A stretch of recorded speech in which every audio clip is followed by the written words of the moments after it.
And joining us by telephone, Jeffrey Cooner, president of the Edmund Burke Institute. Jeffrey, thank you for joining our little party tonight. How are you, sir? I'm good. How are you guys? Oh, we're doing great tonight. And Obama's Watergate, officials cover up the culpability for gun smuggling and murder. Let's get into that, sir. Thanks for being with us. Oh, my pleasure. So let's talk about Operation Fast and Furious and your take on things. Well, it's a stunning development. I believe it is the major scandal of the Obama administration, on top of other scandals. It is a cancer on the administration and on the presidency. What we have now found out over the past several months through a widening congressional probe is as follows. The ATF, under the Justice Department, under Eric Holder's Justice Department, ran a gun smuggling and gun running operation in which they made straw gun purchases. They bought about 2,000 assault weapons from licensed dealers in Arizona and then illegally walked them and smuggled them into Mexico. Many of those weapons, about 1,500, have been lost.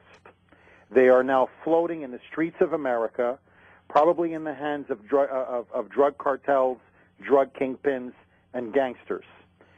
300, innocent Mexicans have been murdered by these weapons. More importantly, U.S. Border Patrol agent Brian Terry, just over a year ago last week, was gunned down by these drug gangsters. At his death site were 2 AK-47s from Operation Fast and Furious. What congressional investigators are now finding out is this. Senior ATF managers oversaw and directly gave their sanction and consent to this operation. Many of them who now were exposed for their complicity in this illegal and fatal operation have been transferred to cushy, lucrative, bureaucratic jobs in the government. In other words, Eric Holder's Justice Department ordered the acting ATF director, Kenneth Melson, to, quote, get rid of these people, transfer these people, but don't tell the media why. Because their silence was being bought, their complicity was being swept under the rug. And so now many of these people, senior positions of ATF, they are not in any way talking. They are not divulging sensitive, important information. In fact, they have been promoted. Under congressional testimony, when pressed by investigators, Eric Holder has committed perjury. He has changed his story. He has given misleading testimony. He is engaging in obstruction of justice. Emails have now come out conclusively showing that the ATF, and in particular Eric Holder and his Justice Department, knew about Operation Fast and Furious months before Eric Holder claimed that he did. And so the question now is a very simple one. What did Eric Holder know, and when did he know it? Because under this operation, and let's make no mistake about it, 300 Mexicans are dead, women and children are dead, Border Patrol agent Brian Terry is dead, and it looks like countless, according to Holder himself, dozens of Americans will in the future be killed because of these guns. This is a huge story in Mexico. This is, to me, what is stunning, guys. In Mexico, this is front page news. It doesn't matter if you're left, center, or right. The Mexican president is furious. He has been making phone call after phone call to the ATF, to the Justice Department, to President Obama himself, saying, how could you guys be running guns illegally, effectively arming the Mexican drug cartels, where my citizens are being murdered? It's a bloodbath in Tijuana. It's a bloodbath in many of those cities along their border with the United States. And there's silence from Eric Holder. And as I point out in my column, Eric Holder is now slowly refusing to cooperate with Congress. He refuses to hand over emails, whether that he received or that he sent regarding Operation Fast and Furious. Why? Because those emails, as many congressional investigators are now telling me, will conclusively show he was intimately involved in the operation. He had direct knowledge, and he gave his consent. In other words, and there's no sugarcoating this, what was the heart of Watergate? What was the heart of the scandal that brought down Richard Nixon? It was political dirty tricks. It was abuse of power. It was bugging and surveying one's political opponents. Was the cover-up, too. It was a cover-up. Jeff, This is more than a cover-up. Jeff, I want to ask because you... unlike Watergate, nobody died. Here, an American that citizen we know of is anyway. dead. This is why this story, I believe, is Obama's Watergate. It's even worse than Watergate. And if the Republicans press this issue, I believe it will bring down this administration, including the president himself. Wow. Jeff, over the weekend in the New York Times, Attorney General Holder said that racism is at the heart of people like yourself, like Andrew, like Katie here, people who want to find out the answers to Fast and Furious. So if you're going to add the president of Mexico to that list, is the president of Mexico racist? Well, he's playing the race card, and this is what people on the Hill are telling me. He's desperate. They have him by the tonsils, and they know it. When he starts playing the race card, he's also playing the McCarthy card. He's comparing the chairman of the Government Reform Committee, Darrell Issa, who's really been spearheading this investigation. He's comparing him to Joseph McCarthy. He's going to call every name in the book. Well, of course, McCarthy was right. So it's, so it may not be the best strategy to. But I mean, let's just leave that aside, whether he was right or not. The point is that when you start playing the McCarthy card, when you start playing the race card, you know that this man is desperate. And I think for all your listeners, the key point that I think needs to be stressed is this. The question is why? Why did the ATF and the Justice Department sanction this illegal smuggling gun-running operation? The ostensible reason they give is they wanted to track these weapons, to see into which hands of the drug cartels they would get into, what routes they use for these guns to be smuggled, and how they come back into the United States. In other words, it was part of a larger crackdown upon the growing drug violence on our southern border. However, 1,500 of those guns were lost. Right. Mexicans have been killed. A Border Patrol agent was killed.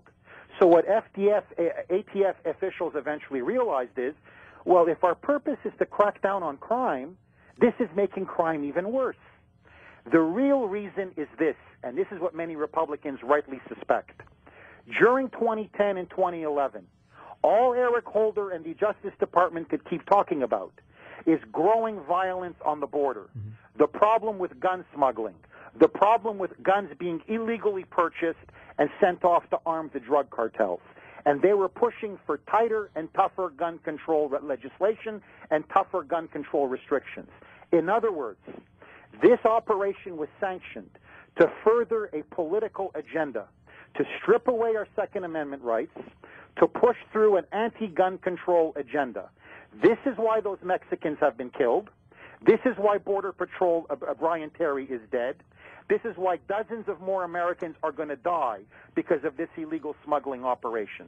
This is the kind of thuggery, this is the kind of corruption, this is the kind of criminality that now reaches the senior levels of the Justice Department, all the way to Eric Holder, and I believe all the way to the president himself. Well, and let's not forget Jaime's ICE agent, Jaime Zapata, as well, was killed with a gun that was linked to Operation Fast and Furious in Mexico after returning from a trip from Mexico City to the United States. So, and you have Eric Holder admitting in testimony a couple weeks ago that, yes, we're going to see more people being murdered as a result of this program, yet he's not willing to take any steps to get to the bottom of how it happened in order to prevent it from happening once again. We're speaking. Yeah, go ahead, Jeffrey. Sorry, I thought we were cut off. No. We're speaking with Jeffrey Cooner, president of the Edmund Burke Institute. A great piece in Washington Times about Cooner saying Obama's Watergate. And Jeffrey, you really lay it out well and describe, kind of the full. The full timeline of what happened here with Fast and Furious. How do you think, we're here in Washington, D.C., inside the Beltway. How do you think this translates, and how do you think people outside of the Beltway are seeing this scandal roll out? How do you think they feel about it? Well, I mean, the column has been picked up by all sorts of websites. It's gone viral. There's been millions of hits on it. It's a huge issue. I think middle America, I think the conservative heartland knows this is a major story. Because as the lady just rightly mentioned, there are other now bodies popping up. This is a massive scandal. We're talking now about American blood being shed on American soil, in which the government is victimizing its own citizens. And so this, to me, is the mother of all scandals. If the reporters and journalists in this city do their job, this, I think, is a Nobel Prize. This is a chance now to bring Obama down. This will bring Eric Holder down. This could be a replay of Watergate in the early 1970s. The reason why the mainstream media, the New York Times, the Washington Post, CNN, will not touch this story is because they are desperate to prop up this con man in the White House. And I think the $64,000 question is this. Did President Obama know, and what did he know? Because I got to tell you, my instincts as a journalist, being in this city for as many years as I've been in, following administration after administration, you do not run such a massive, widespread gun smuggling operation into a foreign country that involves senior levels of the ATF, senior levels of the Justice Department, and the President of the United States not know about it. It is too big, it is too risky, it is too costly. And I believe the reason why Eric Holder is stonewalling, why he is committing perjury, why he is obstructing justice, he is not just protecting himself and his cronies. I believe he is trying to insulate the president himself. And this is why this is the most important investigation of the entire Obama administration. And it shows the lengths they're going to go to not only protect ATF, to not only protect Holder, to not only protect Obama, but the lengths they're willing to go to undermine and fundamentally destroy our Second Amendment rights. This is the kind of radical socialist that Obama is. And this is why, as conservatives, as independents, as Democrats, as Americans, we should demand a full and thorough accounting. It is now time for the mainstream media to investigate this story, because Brian Terry is dead. His family has been destroyed forever. They deserve answers.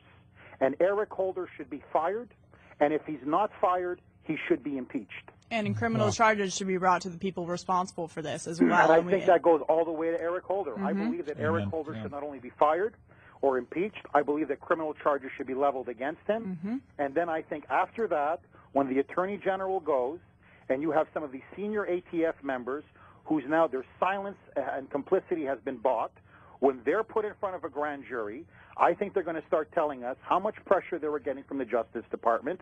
And in the end, I believe the internal documents and the emails will show a direct chain to Obama's chief of staff, to Vice President Biden, and I believe in the end to Obama himself. And we already know that the White House was in contact with them. We know that there are emails showing contact between Kevin O'Reilly in the White House National Security Team and William Newell, who's the former Phoenix special agent in charge, who said he would do Fast and Furious again during his congressional testimony in July.